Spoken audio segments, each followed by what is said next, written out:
Hey guys, this is Mr. Vandehei. In today's video, we are going to go over mean, median, mode, and range. And make sure you have your video note sheet with you and a calculator so we can go through some of these problems. Alright, let's get started. Let's start with the mean first. Go ahead and write this definition down in your note sheet.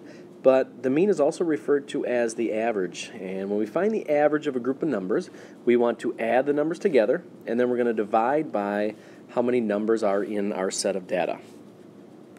So with this one, let's take a look here, and we can grab our calculators and we can add up all of these numbers. And when we do that, we come up with 214. Now we have to figure out how many do we have. Well, 1, 2, 3, 4, 5, 6, 7. So we're going to take 214 and we're going to divide that by 7. And when we do that, we end up with 30.57. It keeps going on, but typically when we do this, we'll round to the nearest tenth. So we'll look at this 7. That tells us to round up. So our average or our mean for this set of data is 30.6. Alright, now let's try one on your own. Here's another set of data, and what I want you to do is push pause, write these numbers down on your note sheet, add them up, and divide by how many there are, and see if you can come up with the average. When you're done doing that, go ahead and press play, and we'll go through it together. Alright, so now take a look at these numbers, and again, for the mean, we do not need to have these in specific order, so we can go ahead and type these all into our calculator. We have 34, 31, 37, 44, 38, 34, 42, 34 again, 43, and 41. You should have come up with 378. Now we're going to divide that by how many numbers there are. 1, 2, 3, 4, 6, 7, 8, 9, 10. We're going to divide that by 10, and we should come up with 37.8, and it is terminating, so we do not have to round anything. That would be our average for this set of data, 37.8. Alright, let's take a look at the median now. The median is the middle number of an ordered set of data, and sometimes there's no distinct middle, so we'll have to find the average of these two. Now the first thing we need to do is take these numbers and put them in order from least to greatest. So if we go ahead here, 75 is the smallest, so I like to always cross it out after I write it down. Then we have 77, and we have another 77. The next one is 78. 80 looks like the next one. 82, 92, and 92. And yes, if you do have the same amount of numbers, or the same number written more than once, you do have to write them all. So the next thing we'd like to do is start from each end and kind of count our way in. So if we start on the left, we cross that one off, cross one off on the right. Same thing there. Now we're 2 in towards the middle, and 3. And now you'll notice that we have 2 middle numbers. If we have 2 middle numbers, what we have to do is find the average. So in order to find the average, we'll go 78 plus 80. That's 158. We're going to divide that by 2 because there's 2 numbers. And we end up with 79. Otherwise, you could also look and say, well, what number is between 78 and 80? And you'll see that that is 79. So in this case, 78 is the median. Now let's go ahead and look at another set of data that you can try on your own.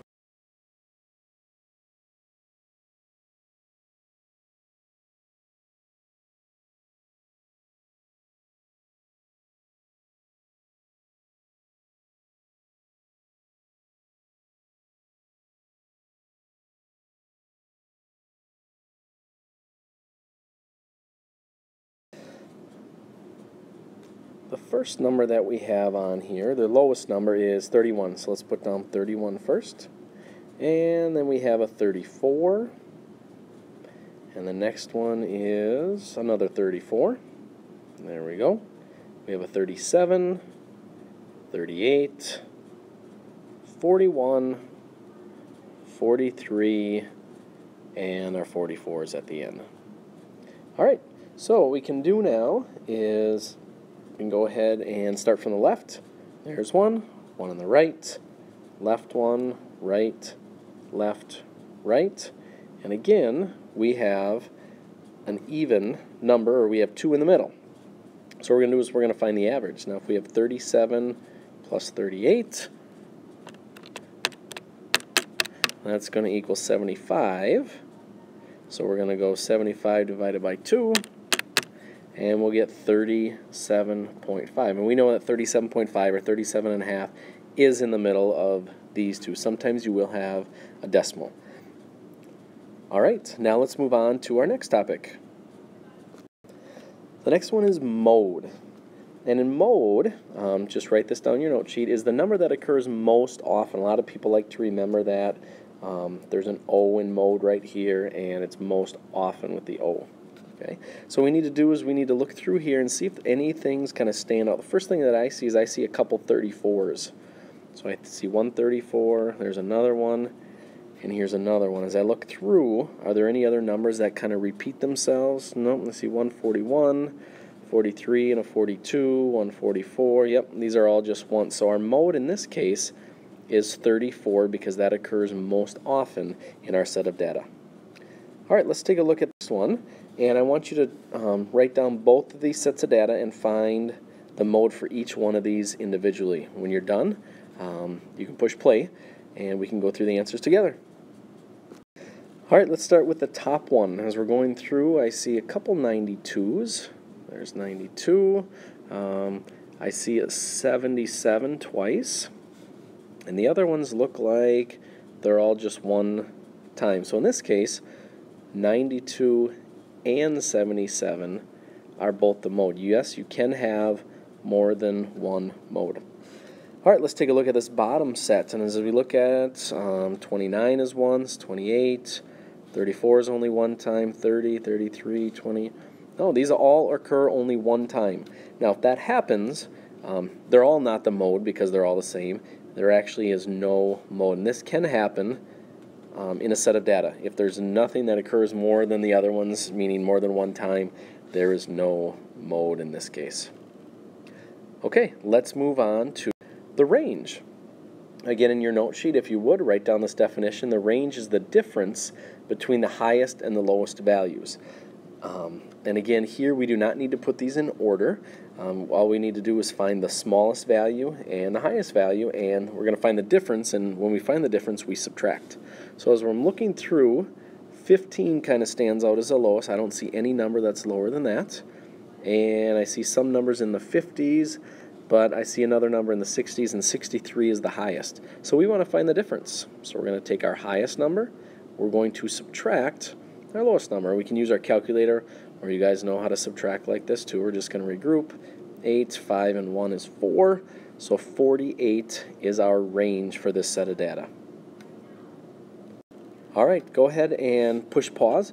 Try this one. See if you can find the range for this set of data. When you're set with that, go ahead and push play, and we'll go through this one together. All right, so as we look at this, I'm going to find my biggest number, and as I'm going through this, it looks like 12 is my biggest number, and my smallest number in this case is my negative 16. Even though 16 is the biggest digits, it is a negative, so it's the lowest value.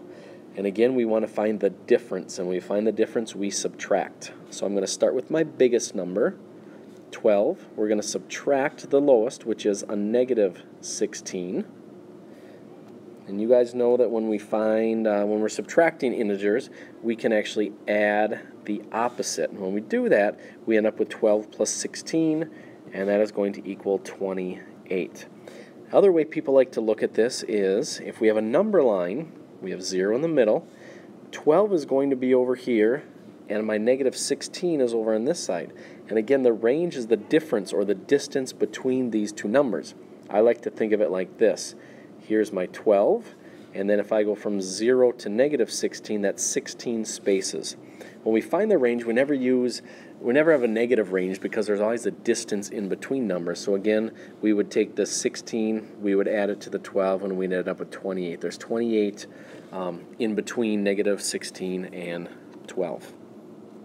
All right, now that we went over our mean, median, mode, and range, and finished the practice problems, You're all set for class tomorrow. When you come to class, we'll go over some more practice problems like this. All right, have a good night.